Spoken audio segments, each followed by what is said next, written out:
Over a lifetime, all of us change to an extraordinary degree. From a physical perspective, we start off as a little bundle about 50 centimeters high, with cherubic features and elastic soft skin, and then we may end up, some 90 years later, as a stooped, grey, liver-spotted, 180 centimeter high structure.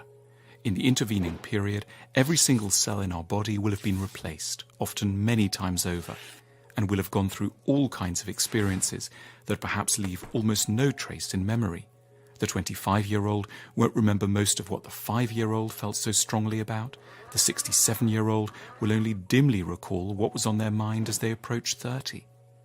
We carry the same name throughout our lives and consider ourselves as a relatively stable, unitary entity. But is it really right to think of ourselves as the same person?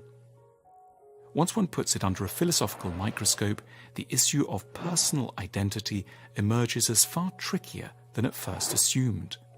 So in what ways could we be said to be continuous throughout time? What does guarantee that we can plausibly think of ourselves as the same people over a lifetime? Just where is personal identity located?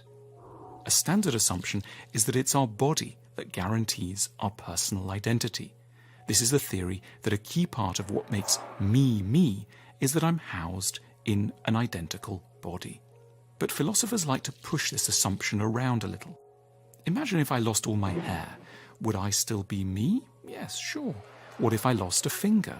Yes. A leg? Definitely.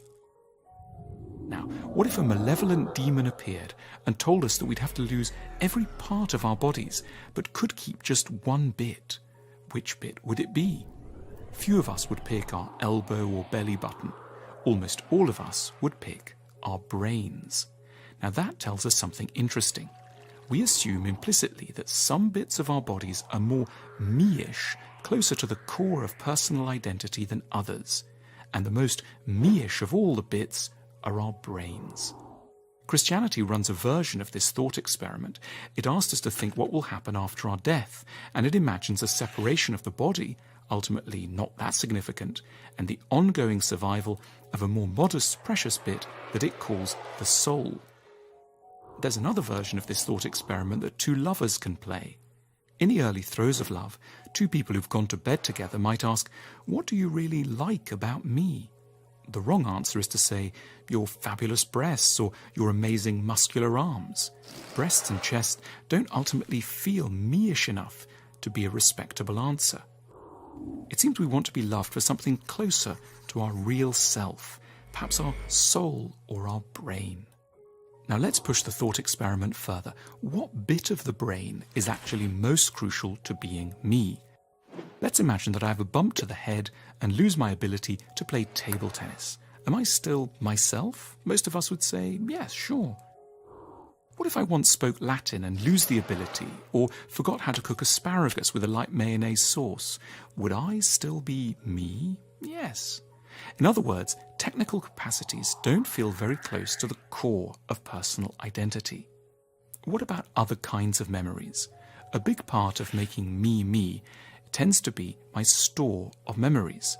I remember the carpet in my bedroom when I was growing up, or the girl I was in love with at university, or the weather over Sydney as we came into land for my first Australian book tour. But what if these memories all vanished as well? Could I still be me? One view is possibly, so long as something else remained, and that thing we can call my character. In other words, if my characteristic way of responding to situations, my sense of what is funny, wise, interesting, or important remain the same, I can still, in some fundamental way, claim to be the same person. My memory store of feelings and behaviors might be gone, but I could be assured of continuing to feel and behave in compatible ways in the future. Those around me would need to keep reminding me of stuff that had happened, but they would still recognize me as me. A fascinating idea comes into view. Personal identity seems to consist not in bodily survival. I could be put in somebody else's body or live in a jar and still be me, nor in the survival of memory. I could forget everything and still be me, but in the survival of what we're here going to call character. This is an idea attributed to the English philosopher John Locke, who famously wrote that personal identity is made up of what he called sameness of consciousness. If a demon offered us a choice between remembering everything but feeling and valuing very differently, or feeling and valuing the same sorts of things but remembering nothing, most of us would, Locke suggests, choose the latter. So, if we have to boil personal identity down to its essence, it seems to come down to values, inclinations, and temperament. Let's think of death with all this in mind. The standard view of death is that it's sad because it means the end of our identity. Now, it certainly does mean the end if we identify identity with the survival of our bodies or with that of our memories.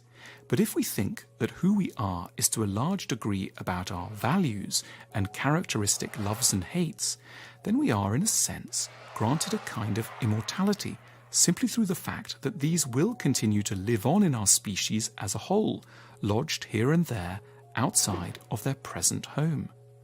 Perhaps what we have learned to call me was only ever a temporary resting place for a set of ideas and proclivities that are far older and are destined to live on far longer than our bodies. We might attempt to be less sad about death by letting go of the idea that we are a particular constellation of physical features.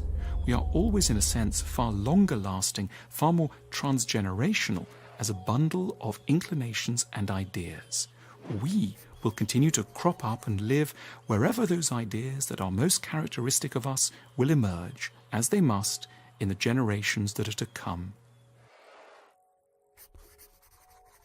Focusing in on questions of identity has the paradoxical and rather cheering effect of making us both less attached to certain bits of us and more confident that the really important things about who we have been will survive, in a way, long after our bodies have returned to dust and our memories have been obliterated.